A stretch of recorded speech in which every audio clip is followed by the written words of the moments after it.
Computer? Got it. Dogs or children, both. All right. So, should we just start? Let's just start. I don't know what to do. Okay. Hello. There. Start. Hello, Sarah. Thank you for joining me today. Well, thank you for having me. So for those who don't know, I am Nicole and I have Nicole Barber Dietetics. And I'll introduce myself, it'll be fine. I'm Sarah, and I am the principal psychologist at Songbird Psychology, a private practice in Newcastle. Awesome. So guys, as you can feel, we're a little bit, this is our first go, but we wanted to do some sessions where we're just going to have some like casual chats about different areas of eating and emotions and behaviors and the psychology around it all. And we thought we would start our first one off on just having a conversation about something called the inner critic. So that thought process that I find many of my clients there, they just like there's like this negative, like they want to look after themselves, but they find there's this barrier where they don't see themselves worthy enough to look after, or there's this negative thought that just keeps appearing each time I'm talking with clients. So Yeah. like, and I wondered if we could pull that apart a bit more today in terms of like what that's all about and how it appears in differently but commonly as well, if that makes sense. Yes. Oh, and so common. I think we've all had that experience of that kind of negative voice in our head that just plays on loop sometimes. So Yeah. yes, yeah, yeah. Um, So what yeah. is it? Oh, such a good question. What is it not? I guess the inner critic tends to be this part of us that developed really early. Mm. Um, and I don't think it matters often what our childhood was like. Everybody has this to some degree, some just far more severe than others. And it's those messages we developed about ourselves probably in the first 5, 6, 7 years of life. And when we think about that inner critic, it tends to remind us of someone we know, a parent, a teacher, a grandparent, I don't know, like your best friend's older sister who was really mean. So it kind of Yeah. shows up as one of them, is that, or the thoughts or the voices. I don't want to say voices, but the thoughts that we hear in our mind Yeah. are someone like them. Yeah, yeah. So it will tend to be, it might not be their voice as such, Yeah. but it's that tone. It's I guess the opposite of when you remember someone who maybe your favorite school teacher and how they made you feel. Yeah. This is that other part that often when I ask people, they talk about exactly what you've said, and when I ask them, oh, who does that remind you of, they tend to have very clear a clear idea of where that is, where that has been in their past, and the more times it's repeated through different parties, that can change, but it's always the same kind of, it's either like a guilt-inducing kind of feeling or a really harsh, mean critic or someone demanding a lot of somebody, and tends to be a familiar feeling to it. So it's someone in our childhood who's spoken words to us on repeat, and those words have become our thinking, but Yeah. because they're a negative thought, we hang on to those negative thoughts a bit more. Yeah, and we know that, especially as children, survival and making sense of the world is kind of all we're programmed for. So that's why our parents or caregivers are such an important part of Yeah. shaping us. That often, I would say often a lot of these negative thoughts, as adults, when we reflect on them, they're not necessarily rational. But from that child's kind of mind, we might make assumptions and make connections in our way of making sense of the world around us, and that's what we internalize. Yeah. Because we hang on to negative a lot more than positive, don't we? So Oh yeah, because we have to worry about that survival. The yeah. positive's not going to keep us alive necessarily, but if we worry about all the things that can go wrong, we're more likely to survive. So the inner critic isn't bad because it's built in us to survive the world. So what would that look like? What would that be example of? Um, so I guess an example from my life would be, I remember being 6 or 7 years old at school, and I can still remember that the assembly we were sitting in, and the principal asked if any of the teachers had special awards they needed, they wanted to give out. And my teacher announced in front of the whole school that she had considered nominating me or giving me one of these, very coveted gold stickers, principal awards, for my skills and enthusiasm and music in the class or something. And I can still remember like being so excited, and like my heart was going to burst, and I was trying to contain myself, and I was like, oh my gosh, you have to wait till your name's called out, just stand still. And then she then finished that conversation with, but it would kind of be unfair to do that because lots of kids have that skill and enthusiasm. Oh, wow. And I was just heartbroken and just humiliated. And I think at that time, I was dealing with school bullies and, nastiness that happens. And being recognized and seen was like this validation, like, oh, I'm worthy and I'm good, and all those things. And then having that taken away, and that humiliation to a 7-year-old was like, oh no, I'm not good enough, I'm not special, I'm not, worth giving one of these gold stickers to. This is just going to make the bullies worse.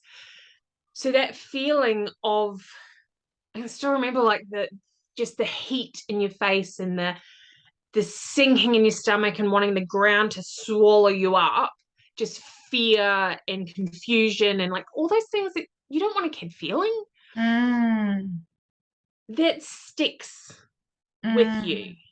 So now as an adult, if I am given the opportunity to do something where I will be publicly recognized, or even just recognized outside my family, like even doing this, we've known each other for like 10 years.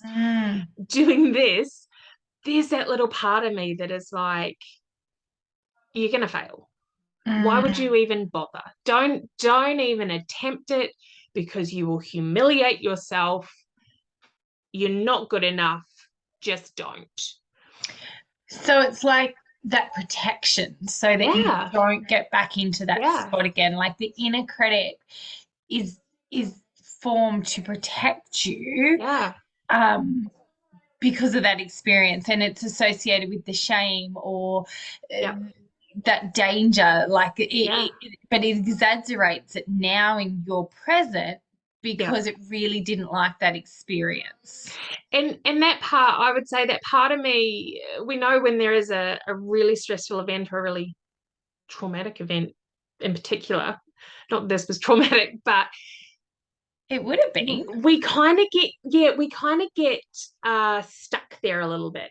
So that critical part of me that's trying to deter me from putting myself out there and doing things that I absolutely love still kinds of thinks that I'm like a 7-year-old kid.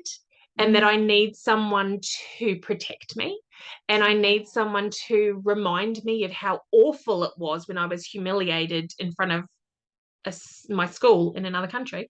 That's the non-rational part, because as an adult, I can make these choices to be involved or not. I know there's no threat to my life. I know that if I fumble and get my words, you're not going to like bully me and harass me and torment me about it. I know that. But there's that part of me that is just trying to keep me safe. And if I was, I think, we've talked about this a bit, in that often it's seen as we have to get rid of it. Just get rid of the critic. And you'll negative. be, it's negative. We don't need it. It's horrible. But when we look at it from a functional point of view, it's trying to protect us. It doesn't mean we need it to be that intense or that nasty, or like make us feel like crap. But if we can connect with it and understand where it's coming from, and work with it with compassion, then it doesn't tend to be as intense, and sometimes it does just float away into the background. So it's not our logical brain thinking. It's a different part of our brain, but it's a part of our brain that forms when we're young, due to people who are in our world that we hear repeatedly, but we hang on to those negative thoughts and they almost form our thinking. So it's learning how to separate those thoughts now as an adult, because it's a good thing that we have them, because they're designed to keep us safe. And that's evolution, isn't it? Our brain is primitive in the way that it's all about survival. So it was trying to keep you safe. And it does it now, but now it's understanding the difference between, do you say emotional brain and logical brain, or the difference between a nurture thought and a critic thought, or what does that look like now? So what happens is that when we get any kind of input, sensory input, so whether it is the messages we get or the images we see, or sensations to our body, our brain processes it in a certain order, going from, if you imagine that, I might have to do it this way, figure out which hand. This is our brain stem. So I can't do it. Our wrist is kind of the oldest part of our brain, and that is all the like breathing, blinking, heart beating, like autonomic stuff that we don't think about. And then in here, what you have is the emotional parts. This is your limbic system. So the information goes from the sensory to the emotional part, because this is where threat is determined. So this part decides whether it's a threat or not. And if it's not, just kind of doesn't pay attention to it, or sends it into what we have, the prefrontal cortex, to decide what to do with it. But when there is a threat and it's linked to high emotion, this part gets hijacked. It's what I think Dan Siegel calls it. It's like flipping your lid. It's like this part goes offline. If this part is overactive, that thinking, rational organization part of our brain does not work. So that part is that inner critic thought. That's where the threats come. So that's the I'm not good enough, or where I see my girls come, that there's this struggle with looking after myself, because there's this inbuilt thought that like you said, your time when you were I'm going to fail, or like that judgment. And you say it's interesting to say about like people not being able to feel they can't look after themselves, because think about, as being a parent, how much planning and organization goes into looking after your kids. Oh my gosh. Like even just making breakfast I've got 3 under 10, making breakfast for them is so many steps. So that requires prefrontal cortex. I have to know where things are. I need to know who's going to eat what. I need to know what time it is. I need to know what order to do things in.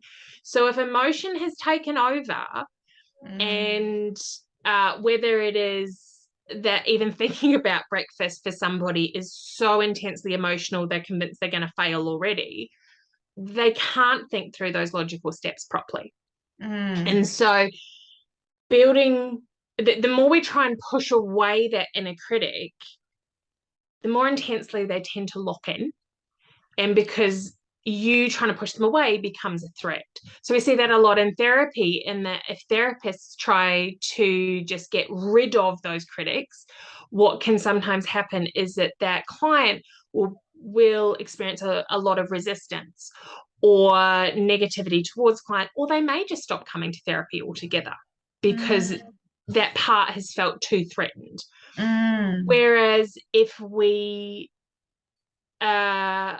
there's a type of therapy, was a few parts therapies, but I work a lot with schema therapy, and part of that is getting to know these parts of a person and potentially, you know, interviewing them or looking at both sides of, you know, like the child perspective versus the adult perspective, and bringing it into one cohesive, we call that healthy adult mode.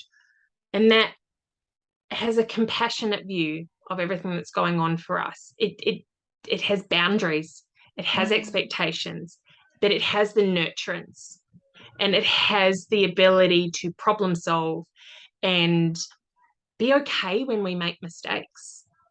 So rather than, because I think I find a lot of people feel guilty they have negative thoughts. Yeah. Or feel guilty, so we bury them, we suppress them. But it's not until over time working with clients that they start to surface, or where we feel safe enough to share that, that there's this struggle of that inner critic. And it's almost like people say, you know, that bitch thought, or that negative thought, sorry, that word, like that, they give it that really heavy connotation, but we shouldn't push it away, like you said, because it actually makes it harder. Versus lurking the skills. You mentioned compassion. Like, what would compassion look like? Like, how do you use compassion if we're not used to the word compassion? It's a very good point. It's another one of these terms that everyone just assumes we know what it means or what it feels like. One strategy that I use a lot with particularly trauma clients, but it works pretty much for everybody. I think it's called the circle of security. I'm hopeless when it comes to like names of things. I don't know how to do them. And the idea is, you sit down with somebody, you know, there's worksheets you can download, or even just a piece of paper, or even on your phone, and thinking about 4 or 5 people who make you feel, when you think about them, they make you feel safe, they make you feel loved, they make you feel valued, worthy, interesting, like you are worth their time. And these could be people who are in your life, like, I know, a parent or a sister or a brother or a priest or a minister, or like all these things. They could be your year 1 music teacher.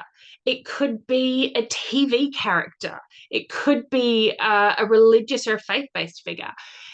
They don't have to be someone, you know, they could have already passed. They could, you know, all of these things. The key is finding those people who make you feel like that. I guess it could even be like, you know, if you've got a pet or an animal or something that just makes you feel calm and safe and valued. And then what we do is we draw on that, so that when these negative thoughts come up, it might be hard for us to have compassion. We might find our automatic response is like, oh my God, go away. Here we go again. I don't want that you. negative You're not thoughts helping. here. Like, oh. Yeah. But trying to, I guess, channel in, what would say it's your grandma, what would grandma say to this Mm. message? How would grandma help me? And instead of, our automatic response might be, just go away, I don't want you. Grandma's automatic response might be, I can understand why you're here. You think that you're helping because when Sarah was 7, she needed somebody to help her in that situation. She felt very alone. But Sarah's not 7 anymore. She's an adult and she can look after herself and she can make her own decisions. So what I think I'll do is inner critic, if you want to just stay here, I'm gonna go with Sarah and we're gonna make breakfast together, or we're going to go and do the grocery shopping, or whatever it might be. And envisioning that interaction, that like what it feels like to have someone help you. So it's like, as because you said the inner critic forms when we're young, that someone that we trust, maybe from our childhood, Yeah. helps us speak to our inner critic because we Yeah. can find it really hard to speak. So Yeah. in their conversation, as you said, you acknowledge the inner critic. We recognize you're part of us. We recognize your build. Those Yeah. negative thoughts helped us survive. But at the Yeah. moment, we don't need your thoughts as strong right moment.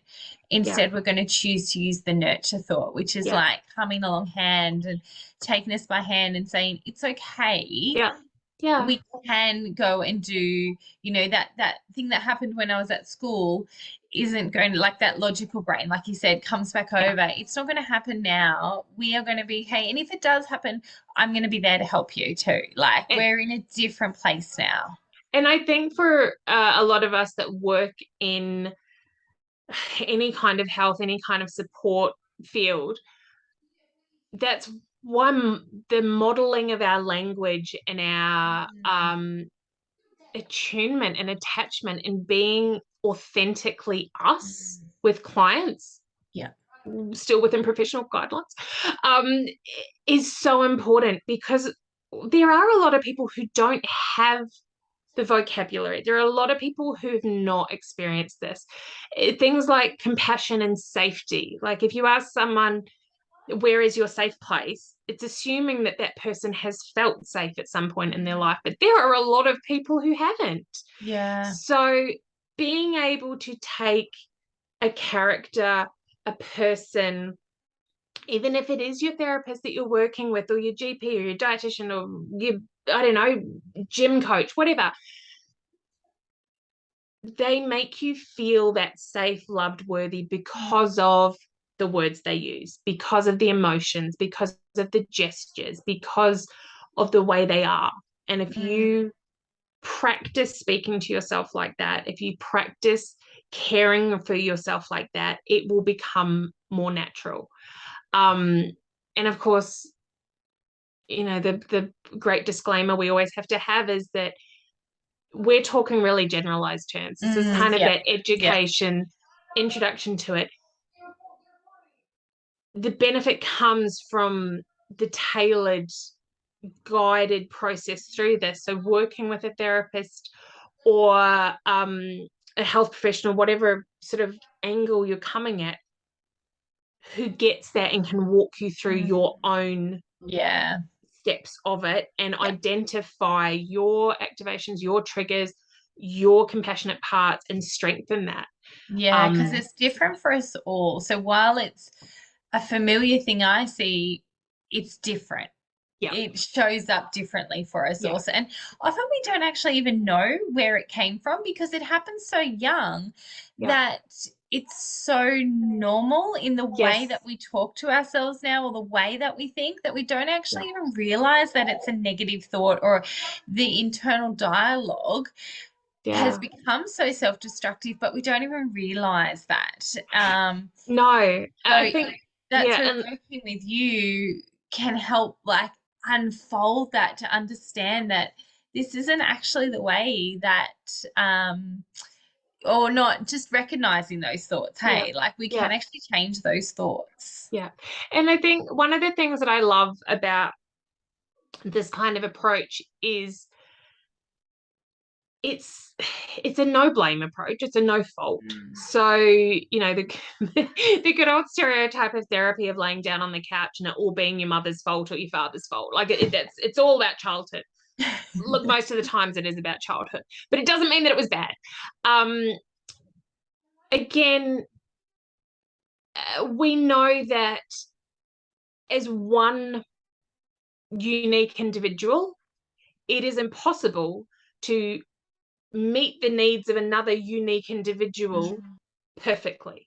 So Yeah. even if you come from the most well-attached, nurturing, caring, supportive family environment, you may still have these negative thoughts, and that can be really distressing to people.